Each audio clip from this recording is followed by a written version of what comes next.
ဝေလ9တကောင်ဟာအဖော်ရှာဖွေဖို့အတွက်သမုတ်တရား3ဆင်းကိုဖျက်ကျော်ပြီးမိုင်ပေါင်း8000ကီလိုမီတာ13000ခန့်ကျော်ကိုတကိုယ်တော်ကူးခတ်သွားခဲ့တာကြောင့်သိပ္ပံပညာရှင်တွေကိုအံ့အားသင့်စေခဲ့ပါတယ်။ဒီဝေလ9ရဲ့ခရီးစဉ်ဟာမှတ်တမ်းတင်သမျှဝေလ9တွေထဲမှာအရှိကြာဆုံးခရီးစဉ်တစ်ခုဖြစ်လာခဲ့ပါတယ်။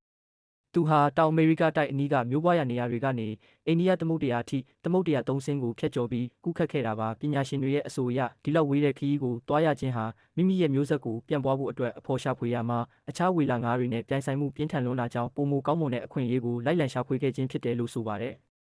ဒီဖြစ်ရပ်ဟာတဘာဝလောကကြီးမှာမျိုးဆက်ပြန့်ပွားဖို့နဲ့ရှင်သန်ဖို့အတွက်တရဝါတွေဟာသူတို့ရဲ့ခန္ဓာကိုယ်စွမ်းဆောင်ရည်ကိုအစွမ်းကုန်ဘလို့တွန်းအားပေးတယ်လဲဆိုတာကိုပြသနေပါတယ်။အစားအစာနှဲငယ်သာစားပြီးမိုင်ပေါင်းထောင်ချီအောင်ကူးခတ်နိုင်တဲ့ဝေလ9တွေရဲ့အမခန်းခံနိုင်ရရှိမှုကိုမြင်တွေ့ရပါတယ်။ကျေပြန့်တဲ့သမုဒ္ဒရာကြီးထဲမှာဒီဝေလ9ဟာလမ်းကြောင်းကိုဘလို့တိတိကျကျရှာဖွေသွားတယ်လဲဆိုတာကတော့ယနေ့ထက်တိုင်သိပ္ပံနည်းကျလျှို့ဝှက်ချက်တစ်ခုဖြစ်နေသေးပါပဲ။ဒါကြောင့်အချစ်နဲ့မျိုးဆက်အတွက်ဆိုရင်ကဘာတစ်ပတ်ပတ်ဖို့တောင်ဝေလ9တွေကဝင်မလေးကြပါဘူးဆိုတာကိုဒီဝေလ9ကြီးကတက်တည်ပြလိုက်တာပဲဖြစ်ပါတယ်။အကြောင်းအရာလေးကတော့ဒီလောက်ပါပဲအဆုံးထိကြည့်ရှုပေးကြလို့ကျေးဇူးပါနောက်ဗီဒီယိုတွေမှာထပ်တွေ့ကြမယ်နော်ဘိုင်ဘိုင်